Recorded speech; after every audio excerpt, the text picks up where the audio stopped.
চাঁদ দেখে কেউ প্রখর বুদ্ধিমান, চাঁদ দেখে কেউ ভ্যাবাচেকা, কেউ বোকা। সুপরিচিত একটি গানের এই লাইনটি হয়তো এক প্রজন্ম এখনো সন্ধ্যার আকাশ উঠলেই গুনগুন করে ওঠেন, আবার এক প্রজন্ম হয়তো এই গান শোনেননি একেবারেই, কিন্তু তাদের মনও পূর্ণিমায় দোল খায় ঠিক। বসন্তের রঙিন আবহে দোল পূর্ণিমার রাতেই আকাশে উঠছে এক বিরল রক্তিম চাঁদ। দোল পূর্ণিমা আর পূর্ণগ্রাস চন্দ্রগ্রহণ সব মিলিয়ে ৩ মার্চের সন্ধ্যা রাতের আকাশ এক অপূর্ব মহাজাগতিক নাট্যমঞ্চ। প্রকৃতি যেন নিজেই সাজিয়েছে লাল তামাটে আলোর আবিরে এক বিস্ময়কর দৃশ্য, ব্লাড মুন।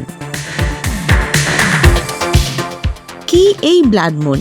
কেন চাঁদ লাল দেখায়? নাসা জানিয়েছে পূর্ণগ্রাস চন্দ্রগ্রহণের সময় পৃথিবী সূর্য ও চাঁদের মাঝখানে এসে দাঁড়ায়। সূর্যের আলো সরাসরি চাঁদে পৌঁছাতে পারে না, কিন্তু পৃথিবীর বায়ুমণ্ডল সূর্যের লাল রশ্মিকে প্রতিসরিত করে চাঁদের গায়ে পৌঁছে যায়। নীল আলো ছড়িয়ে যায় আর দীর্ঘ তরঙ্গের লাল আলো চাঁদের পৃষ্ঠে পড়ে তাকে রক্তিম করে তোলে। সূর্যাস্তের সময় আকাশ যেমন লাল হয়, ঠিক তেমনি এক বৈজ্ঞানিক প্রক্রিয়ায় চাঁদ হয়ে ওঠে তামাটে বা লালচে। এ কারণেই একে বলা হয় ব্লাড মুন। আজ কি চাঁদ বড় দেখাবে? যদি চাঁদ পৃথিবীর কক্ষপথের খুব কাছে থাকে তবে তাকে সুপারমুন বলা হয়। আজকের ব্লাড মুনটি সাধারণ পূর্ণিমার চাঁদের চেয়ে কিছুটা বড় ও উজ্জ্বল দেখাতে পারে।